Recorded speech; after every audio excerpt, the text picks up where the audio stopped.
how have we been assigned to this particular part of the planet in terms of people, in terms of parents, in terms of people. This is in terms of existence in this planet. And the other question is, which again triggers my belief in God, is who's the person who controls our life before we are born and after our death? So you believe lots of things. So you believe before you were born you were somewhere, after you're dead you're going to be somewhere else, everything you believe. Too many assumptions. When you have so many assumptions, no way to approach truth, isn't it so? If you want to approach truth, the first thing is, you don't assume anything. Is it so? If you're interested in truth, if you're searching for truth, that means you have not assumed anything, is it so? If you already made your assumption, you're just trying to find a confirmation for your assumption, that is not seeking truth. A true seeker of truth has no assumptions, he's just looking. Shall we just look or shall we try to confirm your assumptions?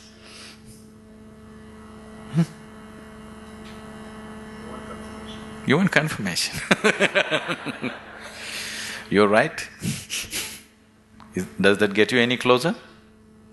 If I tell you your beliefs are right, does it get you any closer to truth? Does it? You feel better. Oh, okay, I've been right. But nothing gets solved, isn't it? Life doesn't get solved, does it? No. So confirming your belief systems doesn't mean anything. This is a big problem with human beings. They want to be right all the time. This is the biggest problem. In fact, it is the basis of all conflict in the world. I am right, you are wrong. This is the problem, isn't it? Isn't it so? What I believe is right, what you believe is wrong. Isn't this the basis of all problems in the world? Whether it's within the family or in the community or in the world or wherever? Yes? Shall we eliminate that problem a little bit? The first thing you need to do is, after all, they are your beliefs. And your beliefs are not original, picked up, isn't it? Your priest or mullah or father or mother, somebody put it into you, isn't it so? Picked up from somebody. It depends how powerfully they worked on you. And they work pretty powerfully because the business is at stake otherwise. So what you assume may have nothing to do with reality. Now you're trying to understand something which is beyond the physical, with physical context, it won't happen. You're trying to perceive something which is beyond physical through sense perception, such a thing cannot happen. Now you want to measure the depth of the ocean, but you went with a foot scale. You will obviously come with wrong conclusions, isn't it so? If you want to measure the depth of the ocean, your first business is to get the right kind of instrument. Yes? Yes or no? That's your first business, that's all I'm saying. You want to know something beyond the physical. First thing that you need to do is to have a perception which is beyond five senses, which can perceive that which is not physical. Only then you perceive. Otherwise you can only believe or disbelieve, isn't it? If I tell you, God is actually in my pocket, this many people can believe me? This is a ridiculous thing, oh, we don't believe that, but I can tell you a more elaborate story if you want, which we can work on and make you believe in, isn't it? Right now, God is in my pocket. This many people believe me, this many people disbelieve me. Have these people gotten any closer to God than they were before? Have they? Or have these people gone any further away? No, nothing changes, isn't it? So why are we wasting our time trying to confirm our assumptions? You must enhance your perception, because only by perceiving you will know. There is no other way to know. Is it so? You will know anything only when you perceive it. Till then you do not know it. Is that a reality? Is that a reality? People who are not on talking terms with me, is that a reality? If you perceive, you know. If you do not perceive, you do not know. You're unwilling to admit, I do not know, so you believe, isn't it? If you're just trying to pass the social test, belief is a good way to do it.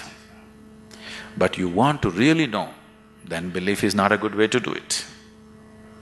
Belief gives you confidence. And fools getting confidence is dangerous. Do you understand? When idiots become very confident, it's very, very dangerous, isn't it so? Do you see? Intelligent are hesitant. Stupid are confident. Have you seen this? Great confidence. Because when you simply believe something, you will have great confidence. You will have no doubt about anything because you don't apply yourself to anything. You're 100% sure. Do you see George Bush, how confident he is? He's very confident, isn't it? Doesn't he seem like confident? Very confident. He came to India and declared, "I am a believer, I am a true believer." I thought, you don't have to say it, can't we see? You must be a believer, otherwise you don't walk blind into situations. If you're somebody with sense, you would look around, isn't it? You would see what is there and what is not there, because you're a believer. Not just in God, in so many other things. The most sensible way to start your life is, what I know, I know. What I do not know, I do not know. Once you come to this sincerely, you will see your knowing will constantly go on expanding on a daily basis. Otherwise, the moment you believe, you are stagnant. Belief is death actually. Marx said, it's the opium, religion is the opium, because it puts people to sleep. He's very right. It's put people to sleep, isn't it? Hasn't it? Sleep is comfortable. What's wrong with it? Why sleep? Why don't you die? It is even more comfortable. Do you know that? Because anyway you're a believer, after all your God is waiting, why don't you go? Yes, isn't it? Because anyway you know when you die you'll go to God. What is the problem? Why are you waiting, going to this hospital, all this nonsense? Why don't you go? Why are you delaying your progress towards God? That's not right.